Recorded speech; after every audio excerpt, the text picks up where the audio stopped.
videos like that, and there's one I watched a few years ago. It makes me just want to go out and fight something. I don't know. It gets me all pumped up, all jacked up on Mountain Dew or whatever. But I guess I can't put into appropriate words how excited I am about this series. It's one of those things that you see weeks out, months out, and as it gets closer and closer and closer, I get more and more and more excited about it. And so I'm really, really excited about starting this series called Disciple today. I'm really excited about Life Group starting this week, and having time to share in small group with some more discussion, some more scripture, and just being able to dive into the question of what does it mean to be a disciple? What does it mean to be a disciple? It makes me sort of feel like I felt 3 years ago and 2 years ago. 3 years ago, I took Austin and I went to the Passion Conference. It was something I'd always sort of said when they were a senior in high school I wanted to do with them. And so he and I went up there, and we went and ate at the Sundial Restaurant. Anybody ever ate the Sundial Restaurant? Okay, a few of you. It's a restaurant up in Atlanta, top of a hotel, and it actually rotates. It actually moves. When you go and sit at your table stands still, but the floor that your table is on rotates. And it's supposed to, in the course of your meal, let you see the whole skyline of Atlanta and all the pretty lights and all the different things. And I know a lot of people go up there around Valentine's and do that kind of thing. So Austin and I went up there. We were at the Passion Conference in January, and I made a reservation for us to go there and eat. So we went there. I decided to be a little adventurous, and Austin decided to play it safe. So we got the menu, we looked, and I said, all right, I'm going to try something I've never ate before or that I've never tried before. And so I picked something crazy off of the menu, and Austin picked the steak. And they brought our meal, and I was sort of like, blah. I mean, it was different. But the whole time I kept watching Austin and his steak. I just kept watching him eat his steak, and I kept thinking in my head, is he going to eat all that? Because my meal just was, I'm sure in certain worlds or whatever, certain palates, it was great, but it just wasn't my thing. So when we left there, I knew that the next year I was taking Blake to the same conference, and I knew that we were going to go to the Sundial Restaurant, because what I do for one son, I have to do for the other. And I knew that I was going to get steak. So for a year, I knew Blake and I are going to Passion, we're going to the Sundial Restaurant, and I'm getting steak. Sure enough, we go back, we go to the restaurant, we're sitting down. I looked at the menu just to give it a look, but I'm like, I want the steak. And that steak came, and it was good. It was just delicious. I mean, in the world of steak, it's probably one of the best steaks I've ever had in the U.S. Now, the best steaks you'll ever get in the world are in Argentina, because that's like their main export. And so that would be the best steak you'll ever get in the world. But in the States, it was one of the best steaks I've ever had. And when I got done eating, I was just full and satisfied. And it was just like I could have just sat back and chilled for the rest of the night, because it was just so good. And I honestly believe in 6 or 7 weeks we're going to be able, individually and corporately as a church, be able to sit back and just be so not satisfied as if we're done, but satisfied that God has spoken to us. That God has spoken to us individually, that God has spoken to us as a church, that God has spoken to us in a real way, not just in some far-off thought, but in a real way. God's going to speak to us specifically about things in our life that we need to change, about things in our life that we need to adjust, about things in our life that we need to advance. And I just feel like going into this that God's going to do incredible things. He's already working so much in the lives of so many of our people. And I hear stories, and I get emails, and I get texts, and I know that God is at work in the lives of many of our families and our homes, many of us as individuals, that God is speaking to us. And so I'm so excited to get into this disciple series where I just know that God's going to speak to us in a very, very real way. Matthew 28, you know this I know you know this portion of Scripture very well, but it says, verse 18, he says, Jesus told his disciples, I have been given all authority in heaven and on earth. Therefore, go and make disciples of all nations, baptizing them in the name of the Father and the Son and the Holy Spirit. Teach these new disciples to obey all the commands I have given you. And be sure of this, I am with you always, even to the end of the age. If I ask you to describe a disciple of Christ, what words would pop into your head? Just think about that for a minute. If I just ask you to describe what you think a disciple of Christ is, what would be the words that popped into your head? I asked our elders and asked our staff that very question at our last meeting. How would you define a disciple? And between those two different groups of people on two separate nights, I got about 20 different definitions or descriptors of what a disciple would be. And you know what? All of them were right.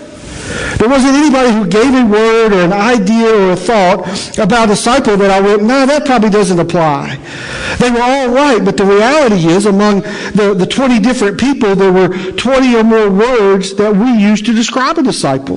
So the question comes to us, what is a disciple? If we're going to go and make one, how are we going to know if we've made one? Is it just some arbitrary word? Or is it something that we can literally pattern our life after? Because, before you can go make one, you have to be one, right? I mean, you have to be a disciple of Christ if part of your goal of life is to make disciples of Christ. Right? And so part of what this series is going to do for us over the next several weeks is help us put into words, put into language, find in Scripture, what does Jesus say a disciple is? How does God describe a disciple of Christ? And we're going to look at several different things because, again, if we want to make one, we have to be one. And so, the most important thing that may come out of these next 6 weeks is for us individually and personally to become ourselves a disciple of Christ. You remember the study we did several years ago now, fan or follower. In lesson 1, everybody says, I'm a follower of Christ. I'm a follower of Christ. By lesson 3, you go, I'm just a fan and not even a good fan. And hopefully by lesson 6, you came back around and realized what it took to be a follower of Christ and not just to be a fan of Jesus. When I use the word disciple, a lot of different images come to your minds, I know, because they come to mine. And one of the things that comes is some people think of a disciple as someone who follows the master. Follows the master, gets to follow him around. I was thinking this week as I was doing this, it's funny how different things pop into your head when you're preparing a sermon, but all I could think of this week was Karate Kid. When I was thinking about a disciple, all I could think of was Daniel-san. And wax on, wax off, wax on. He goes, you just want me to clean your car. No, Daniel, wop, wop, wop, wop, wop. And he becomes a disciple of his master, of his sensei. It's sort of like the grad assistant on a coaching staff. I mean, he gets to rub elbows with the coach, but he doesn't have a lot of input with the coach. And a lot of times when people think of a disciple, they think of someone who just follows the master. Sometimes they think of somebody who learns from the master. I mean, they're close enough that they get to see what they're doing and hear what they're talking about. They don't give much input. They sort of sit there quietly, but they're absorbing, they're thinking, they're seeing what the master is doing. Some people, when they think of a disciple, they think of someone who is mentored by the master, even to a sort of another level, where the coach sort of takes them aside, or where the master takes them aside personally and maybe even individually and says, I'm going to pour some things into you. I'm going to help you understand about your schedule. I'm going to help you understand about your day. I'm going to help you understand about your marriage, and I'm going to help mentor you. And a lot of times when we think about disciple, we think of someone who's been mentored. But the one I like the best is this one. When I think of the word disciple, the idea I like the best is someone who becomes a reflection of the master. A reflection of the master. I grew up in an era where you would always hear about the Vince Lombardi disciples. These coaches who had been on his staff and been under his tutelage. But what happened is when they got their head coaching job, they dressed like Lombardi. They talked like Lombardi. They made game plans like Lombardi. I mean, they became a reflection of their master. I heard about Tom Landry disciple, a Tom Landry disciple, a Mike Ditka disciple. These weren't just people who had been on the staff of these coaches. These were people who literally, when they got their job, when they got their spot, when they got their time in the limelight, they dressed like their mentor, they acted like their mentor, they had the philosophies and ideas of their mentor, and they coached like their mentor. Almost like you become a mirror image of the master. And I like that definition the best. I like that idea the best. I like the idea that in my life that I'm so far from where I need to be in the end that every day I can become more of a reflection of a genuine image of who Christ is to this world. And there's another idea when we talk about disciples, and to be quite honest with you, this one's not popular at all. You're not going to like this one, but I'm going to give it to you. One idea about a disciple is someone who will be willing to suffer for the master. Suffer for the master. Again, it's not a very popular idea in our culture today. It's not really one, quite honestly, that in America we have to confront a lot. But I will tell you that today, somewhere in the world, someone is suffering for the master. So if that's not you today, consider yourself fortunate, consider yourself blessed, and think about the person who is. Pray for them. They're all throughout the world, in many, many different countries, in many, many different places. So what we're going to do throughout this study is we're going to look at the letters of the word disciple. We're sort of making an acronym, or there's another literary word for it, but we're taking each letter of the word disciple, and those are going to be our main points for each week. And this week we're actually going to cover D and I. D and I are the word disciple. The D stands for a true disciple is one who denies self. Denies self. And the I will stand for someone who identifies with Christ.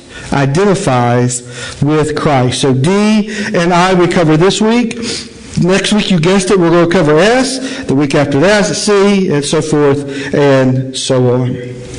Mark chapter 8. Mark chapter 8. And I'm going to read this verse. I grew up on this verse this way. And so I'm going to read it the way I grew up on it because I like that, but then I'm going to read it out of the New Living Translation because I also like the way that it translates this particular verse. But in Mark chapter 8, verses 34 to 38, it says this. It says, then he saw the crowd to him, then he called the crowd to him, this is Jesus, then he called the crowd to him with his disciples and said, whoever wants to be my disciple must deny themselves and take up their cross and follow me. Now let me just stop there for a second. Most of us, when we think of disciples, we think of Peter and Andrew and James and John and Thomas and all of those fellas. And fairly, I do not consider myself a Peter or an Andrew or a James or a John. I look at those men as heroes. I look at those men as people that I may want to pattern after how they ministered for Christ, how they served Christ, how they did for Christ. But here's the cool thing about this. He called to the crowd.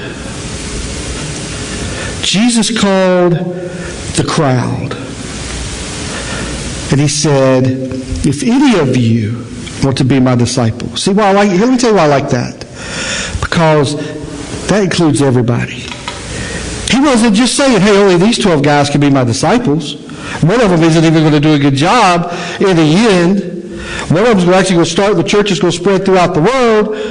He said, he didn't limit it to these 12. He was saying, any of you.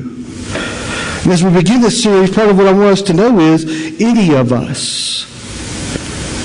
It isn't just full-time ministry, or it isn't just be a preacher, or it isn't just that idea. He is calling to any of us and says if we want to be his disciple, we must deny ourselves, take up our cross, and follow him.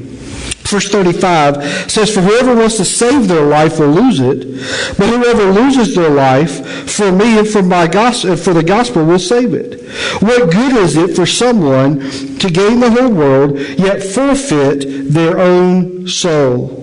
Or what can anyone give in exchange for their soul? If anyone is ashamed of me and my words in an adulterous and sinful generation, the Son of Man will be ashamed of them when he comes in his Father's glory with the holy angels.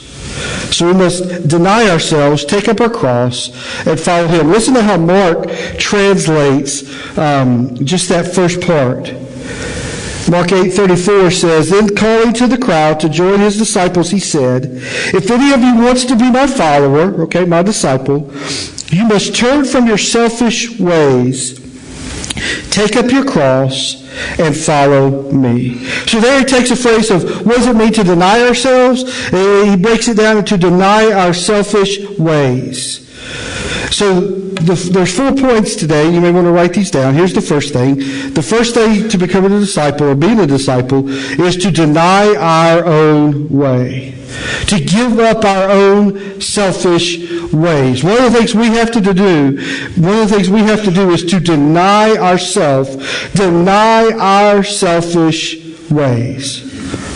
And let's just be real honest. We're really good at holding on to our own way. We've all tried life our own way. Maybe you tried it for a short amount of time. Maybe you tried it for numbers and numbers of years. But all of us have tried life our own selfish ways. And yet to follow God, to be a disciple of Christ, he says that we have to give up our own ways. Can I tell you that God is not a negotiator? God's not wanting to come to the table and negotiate with you how you can have your way and his way. He's not willing to come, and that's what most of us want to do with Christ. That's what most of us want to do with God. We want to come to God and say, God, I want sort of my way with this, but I really want your way with this. Someone say, God, I want my way when it comes to my job. I'd like for you to sort of stay out of that, but God, I want your way when I die and go to heaven.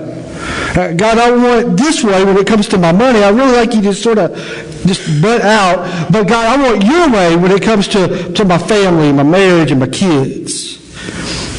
And yet he says we have to give up our own way. We cannot cut a deal with God. Many of us try to get our cake and eat it too. And God says, look, I made the cake. It's my cake. So you cannot have me and your way. One of the steps that we have to take to become a disciple of Christ is to begin to deny our own way. Let me ask you the same question 2 different ways. What would you give up for Jesus? What would you give up for Jesus? That old car you don't like, would you give that up? Some of those old friends, would you give that up? Maybe that boss you don't like, would you give that up? Let me ask the same question a different way. What wouldn't you give up for Jesus? Maybe it's your job. You say, well, I need that. Rick, I got my 401k. I'm vested. I got all this planned. I'm coming up for a plan. I couldn't give this up. What wouldn't you give up for Jesus? What in your life wouldn't you give up for Jesus? There's a guy I knew long time ago named Mike Campbell. And he used to drive for Budweiser.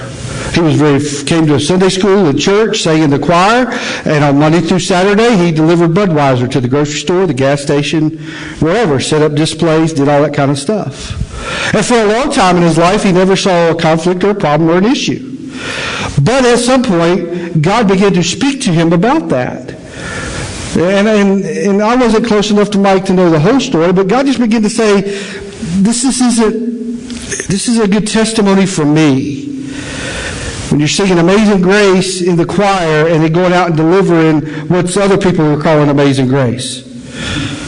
It was a conflict, and it became a bigger conflict for Mike. And eventually, Mike quit his job at Budweiser. Now, when he quit his job at Budweiser, he didn't quit it knowing, hey, I've got this other job.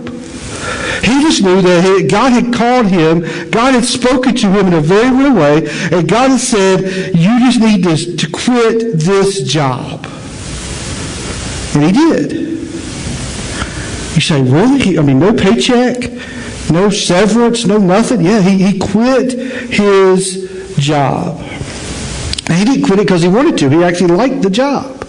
He quit it because God told him to quit it. He went a little while he looked, and then he got hired on at Pepsi, driving around, delivered Pepsi to grocery stores, at gas stations, and all of that. But the thing is, he was willing to obey, even at the cost of money, or his job, or his security. He was willing to obey what God had told him to do. Now, God might not tell you to do that, but God told him to do that. I shared some of that same story. I worked sort of in accounting. I did accounts payable and receivables and payroll and FICA and all this stuff. I was great at putting little numbers and little squares and making sure they balanced and doing all that. And when God called me into ministry, I had people going, what? My own dad is like, I don't get it. Why would you quit this and go do that? I'm like, I'm just telling you, this is what God has called me to do. And when God calls you to do something like that, when God calls you to do something, I would even call it dramatic or drastic. When God calls you to that, it's very, very clear. He does not leave a lot of gray, mushy, trying to figure it out. He was telling me, you quit this, you go do this. And all throughout the years, the last 25 years, I've always had different people going, really, you used to be in accounting and you quit that? Yeah. My dad used to always ask me, he sort of stopped asking me now, but he used to ask me, well, what are you going to do when you get old? Die, I don't know.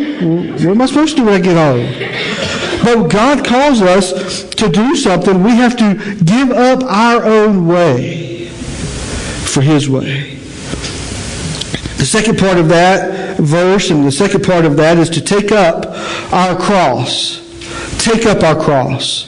That's a very benign phrase. That's a very arbitrary phrase. What does it mean by take up our cross? Is he talking about I know you've seen people around Easter, they'll literally take up a wooden cross and travel miles as a picture of the Easter story. Is that what he's talking about? No. He's not talking about that. In fact, have some of you ever remember this song, I beg your pardon, I never promised you a rose garden? Who sang that? Okay. All I know was on a Conway Twitty best of 8-track that my parents had when I was a kid. Jesus was always open with his disciples. He was always clear to the point with them. And in so many words, he said, I never promised you a rose garden. In fact, if we look in Matthew chapter 10, verses 16 to 20, listen to this. Here's what he's got all 12 disciples together. Okay, he's getting ready to send them out. And here's what he says to them. He says, look, I am sending you out as sheep among wolves. Now, I don't have a degree in biology or botany or any of that kind of stuff, but here's what I know. When sheep and wolves get together, it doesn't work out good for the sheep. Right? But he says, I'm sending you out as a sheep among wolves. So be as shrewd as snakes and harmless as doves. But beware. Get this. He's being as open, as blunt as he can be with these men. But beware, for you will be handed over to the courts, and you will be flogged with whips in the synagogues. You will stand trial before governors and kings because you are my followers. But this will be your opportunity to tell the rulers and other believers about me. When you are arrested, don't worry about how to respond or what to say. God will give you the right words at the right time. For it is not you who will be speaking. It will be the Spirit of your Father speaking through you. A few verses down in verse 28, he says, don't be afraid of those who want to kill your body. They cannot touch your soul. Fear only God, who can destroy both soul and body in hell. What does it mean to take up our cross? Well, first of all, let's realize that some of the crosses in our lives we create. All right, whether it's ignorance or rebellion or whatever it is, some of the crosses in our life we create. I mean, you go 120 on interstate and you get pulled over and you get a $500, $600, $700 ticket. Don't be going, oh God, this I guess is my cross to bear. No, you created that cross. Don't be blaming God for it. Don't do it every time I did it. Every time my dad was going to give me a spanking for something I did wrong, say, the devil made me do it. No, some of the crosses in our lives we create by our own decisions, by our own rebellion, by our own fruition, by our own doing. We create some of the very crosses in our lives. Some of the crosses come into our lives simply because we live in a fallen world. We live in a world that is fallen. We live in a world that has sin in it. Anybody ever had anything stolen from you? Yeah, just because we live in this fallen world. Disease, illness, things like that. I mean, we just live in this world that's fallen. We live in a world that isn't perfect. And so some of the crosses that come our way are created simply because we're world. Now, some of the crosses God allows to come our way. You realize that God sees the beginning to the end and everything in between. There's no gaps for him. There's no, oh, wait a minute, I took a break. There's no, I was off that day, I had no idea. He sees the beginning to the end. And so there are some things that God sees coming your way today. He sees some crosses coming your way today. And he allows them to do that. Loss of a job. You had no idea, but God saw it coming your way. And he allowed it to come. Maybe the death of a loved one. Hey, we're all going to die, right? But none of us think it's going to be tomorrow. So maybe there's that death of that loved one. God saw these things coming your way. I remember several years ago when the financial markets crashed. People just running around crazy because of all the instability, and they're going to lose this and lose that and lose this amount of money and lose that amount of money. God knew that was going to happen. He knew it was going to happen that day. So there's some crosses that come our way, and God allows them to come our way, and there's some crosses that God sends our way. And again, this isn't very popular, but it's truth. If you don't believe me, just go read any story you want to about Israel. Israel said, God, we'll love you, we'll obey you, we'll follow whatever you want us to do. And they would do that for a little while. And then they would get distracted, they would get off track, they would get off course. And God said, okay, spend 40 years walking in the wilderness. You don't want to trust me when I bring you here, all the way here. You don't want to trust me to take you into that land. Just wander around for 40 years. If you don't want to obey me, follow me, hey, just be in captivity. Just go ahead. You can be the servants to these people. Jonah, you don't want to go tell the people in Nineveh about me? Well, go spend 3 days in the stomach of a whale. How you like that, tuna fish? I mean, there are things where God says, look, if you don't want to obey, if you don't want to follow me, then you know, there's something coming your way. And he did that with the people of Israel. He didn't do it out of anger and hatred and being mad. He did it out of love. He wanted them back on course. He wanted them back to love him and follow him alone. And so he would send crosses their way. And some of the crosses come our way simply because we are followers of Christ. Now, that's a hard concept for us in this room to grab a hold of. For most of us in this room to grab a hold of. But don't believe that beheadings of Christians just started last year in the Middle East. Don't think that just because we started seeing it in the news, and just because it became part of a political campaign, and just because it became part of world headlines, don't believe that it just started to happen. And again, it's a hard concept for most of us because I've never been drug out of my house in the middle of the night into my front yard and asked to affirm or deny Christ. But I can tell you that there are people today, right now, that know full well how that feels and what that feels like. For no other reason than they are Christians. So what do we do with those crosses? We take them up.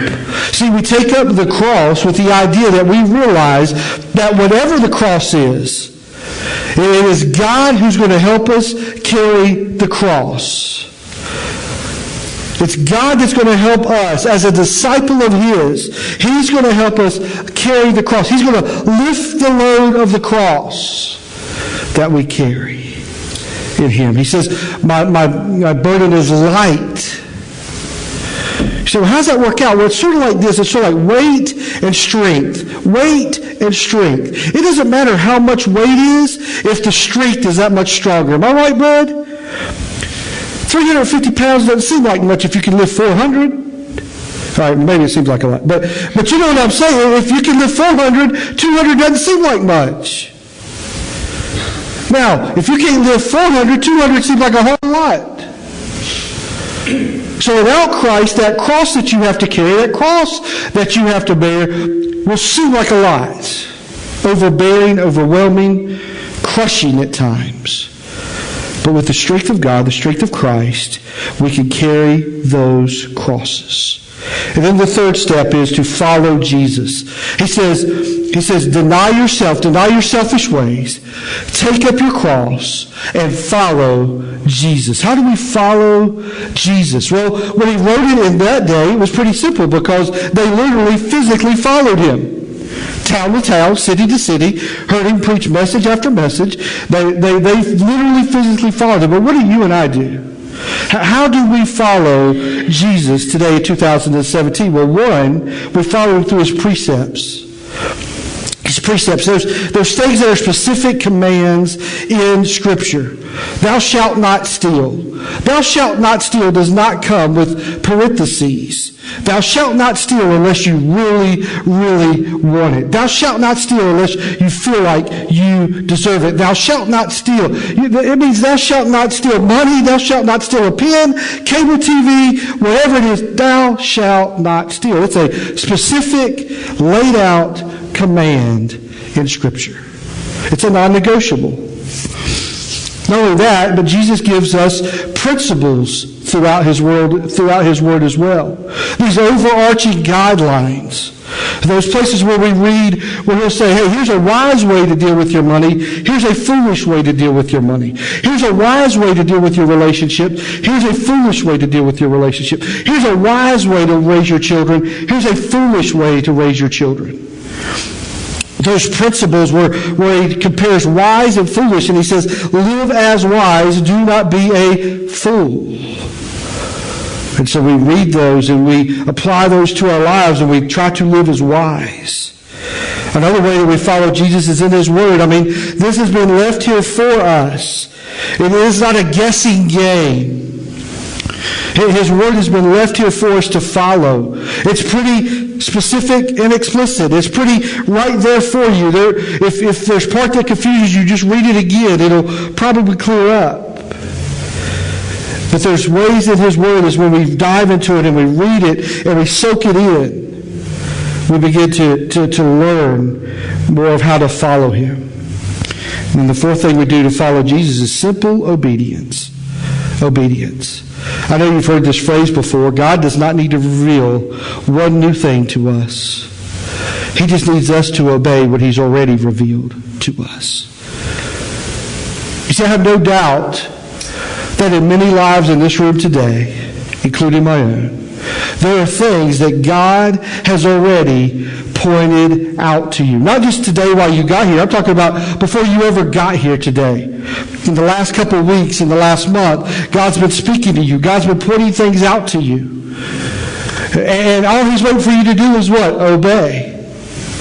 And yet we sit there, we try to negotiate, we try to reason, we try to, well, God, that isn't going to work right now. Well, God, that isn't just a bit fit for my family. God, that just isn't what I want to do.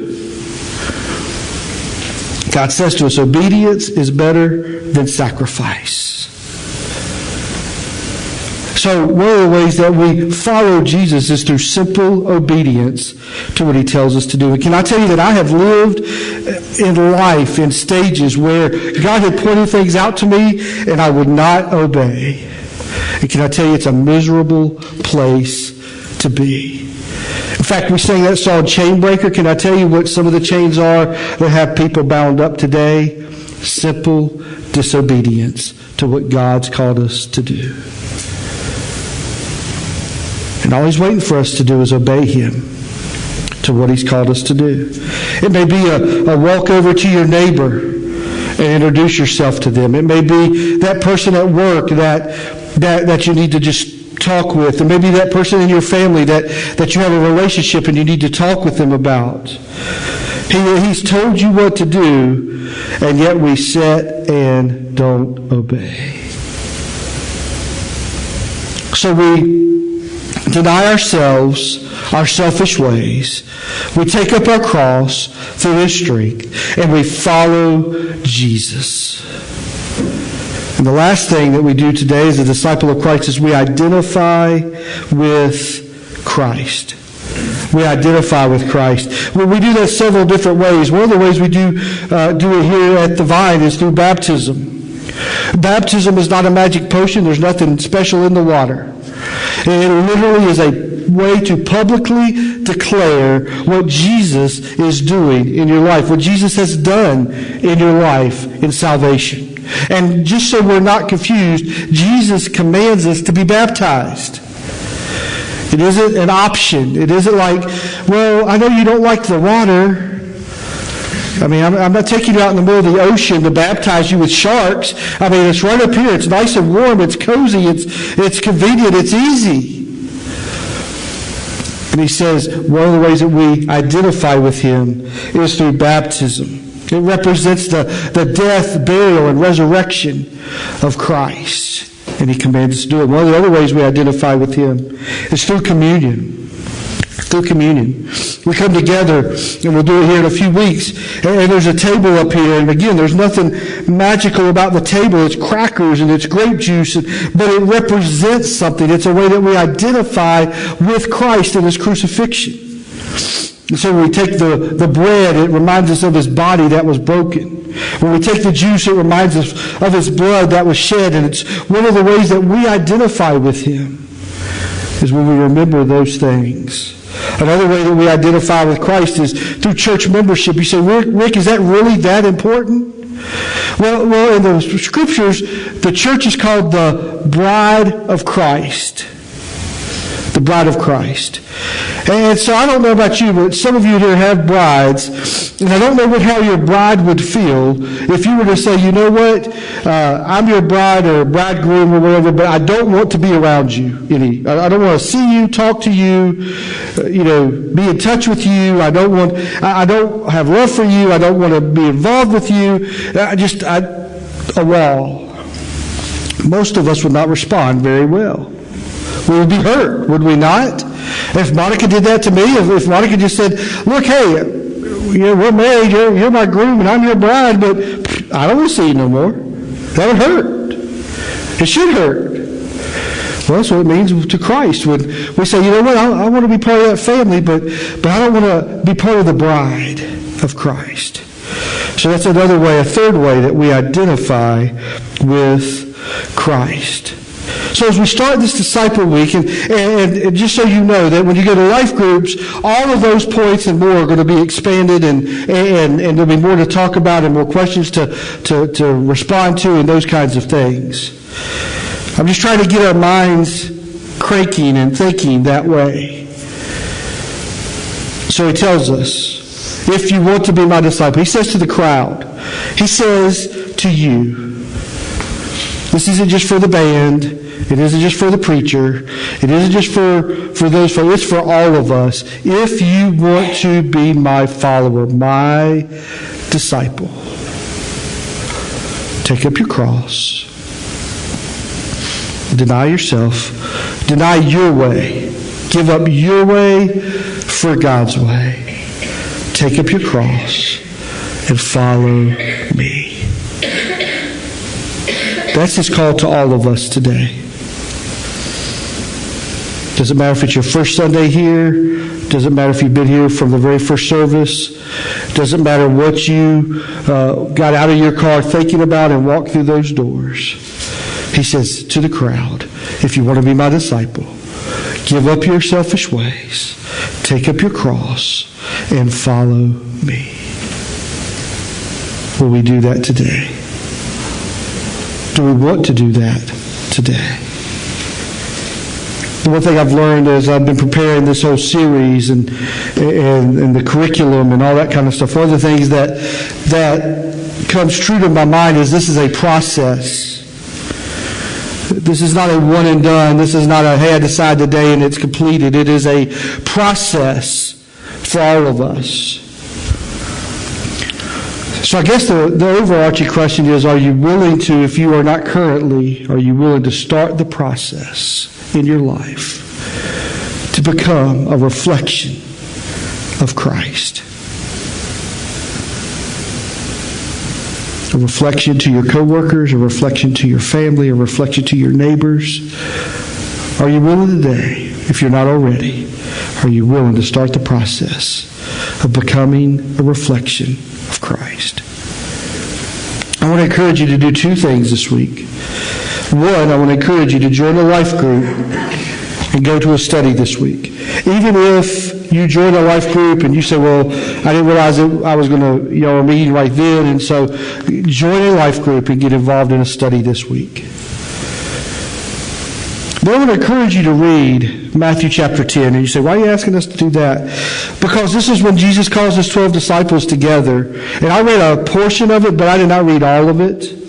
And I just want you to read how open he was with those disciples. And then I want you to think about and realize that even after hearing that, they still followed him. If I said, if you become a member at the Vine, if you are part of our church family, guess what? You're going to be whipped with chains. I don't think there's going to be a line waiting for that. But Jesus told these men, you're going out as sheep among wolves. You're going to be handed over to the government. You're going to be whipped in the synagogue. And we know the end of the story. We know that all but one died or a crucified death. And one died in exile. John is of old age, but he was exiled. Jesus said to these men, here's what's going to happen. Because you're my follower, this is what's going to happen. And they still said, let's go. They still followed him. So were they perfect? No. But they followed him. Did in the end everything that Jesus said happen? Yeah. He didn't lie to them. He didn't make it up. But they were willing to do that, to be a disciple of his, to become a reflection of the Master.